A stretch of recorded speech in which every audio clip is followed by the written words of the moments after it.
Welcome to part 3 of my 4-part lecture on decolonizing disability. If you haven't watched parts 1 and 2 yet, I suggest you go do that now, as this video probably won't make much sense without them. There are two dominant models of disability in the West. The first is the biomedical model.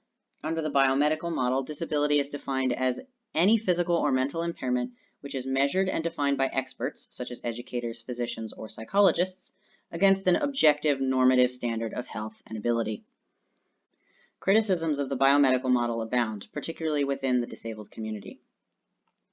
The biomedical model depersonalizes and dehumanizes the disabled individual by dividing them into discrete body parts, deformities, or abnormalities to be fixed. A disabled person is expected to progress linearly to a normative ideal standard as they undergo treatment, Western medical treatment, but until then they are constructed as abnormal and functionally inferior to the abled body or mind. Moreover, disability is always the individual's problem and is not taken in the context of larger social forces such as racism or poverty. Under this model, disability is categorical, that is, disability tends to become the primary lens through which an individual is constructed. The biomedical model also others individuals constructed as disabled, and constructs a binary of normal versus abnormal bodies. The disabled body is constructed in opposition to the normal body, which in turn supposedly justifies ableism and the marginalization of disabled people, for example, by promoting harmful stereotypes about them, confining or incarcerating people with mental or physical disabilities, or denying necessary accommodations on the grounds that they constitute special treatment.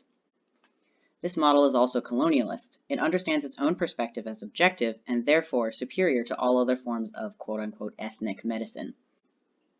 As a result, Western medical science is often imposed on indigenous people while dismissing cultural healing practices. The social model of disability is a response by disabled individuals to the biomedical model. According to the social model, disability is the result of complex social circumstances and attitudes rather than individual impairment.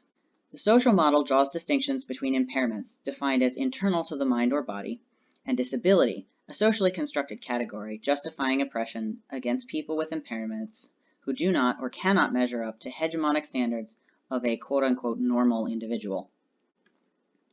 Under the social model, disability is understood as a minority identity, like trans or person of color.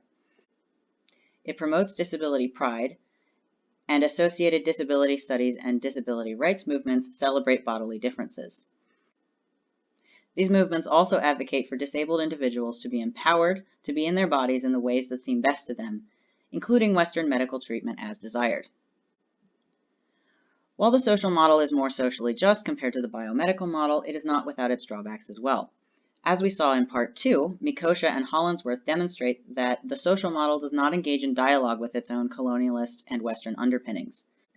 This leads to a universalization of the Northern disabled experience to all disabled individuals, ignoring the ways in which Northern disabled people may benefit from the production of disability in the global South. Both dominant Western models of disability, the social and the biomedical, reproduce colonialism because they are based in the same Eurocentric worldviews.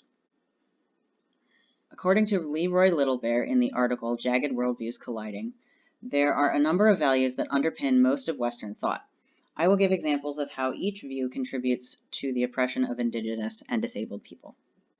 The first value is universalism and singularity. This concept is at least partially based in Christianity. There is one true God and one true way to salvation.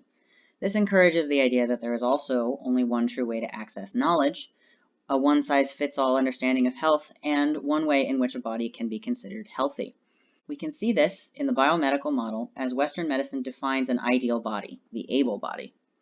Under the social model, the Northern disabled experience is universalized to the detriment of those in the global South. Western medical science has been imposed on indigenous people to the exclusion of traditional medicinal practices. The second value is objectivity and static truth. If there is one God, who is all-knowing, as Christianity teaches, then there must be objective static truth. Under modern Western understandings, truth is derived from scientific quantitative approaches and measurement. If it cannot be measured, it is dismissed as unimportant or irrelevant. Only the material matters. Under objectivity, disabled people and Indigenous people are rendered objects of study to be measured or fixed, for example, through intensive, sometimes abusive medical treatment or through the boarding schools. In addition, traditional Indigenous experiential knowledges are devalued. Similarly, the lived experiences and preferences of disabled people are dismissed if they appear to conflict with Western medical understandings.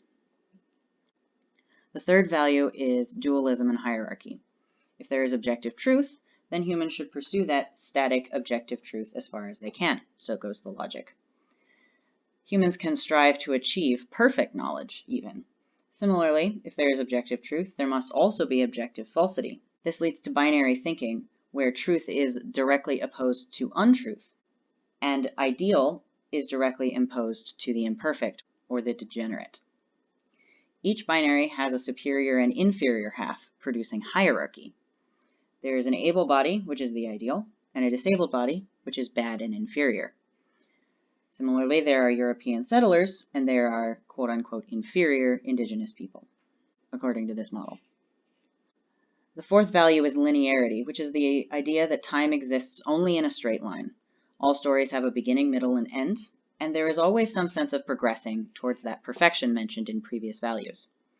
This leads to idealizing the bigger, the higher, the faster, the newer, concepts which we all recognize as underpinning capitalism, consumerism, and ecological exploitation.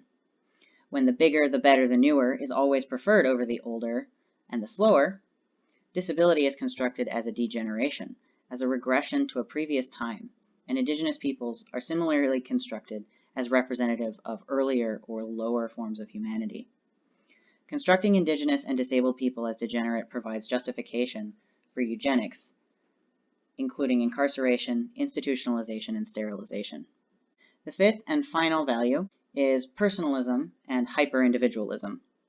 In Western cultures, the individual is central and ranked according to social categories under various hierarchies. Personal characteristics matter more than social structures or relationality. Disability, or being born Indigenous, becomes the individual's quote-unquote problem, an individual tragedy, or an individual success story as inspirational, which is linked to personal characteristics such as being lazy or determined. Thus, Western Eurocentric worldviews produce a culture centered around attaining and reinforcing a concept of normativity. This contributes to the marginalization and oppression of disabled people and Indigenous people. In part 4 of this lecture, we'll conclude with a discussion of Indigenous values and how those values manifest in customs and attitudes about people with impairments.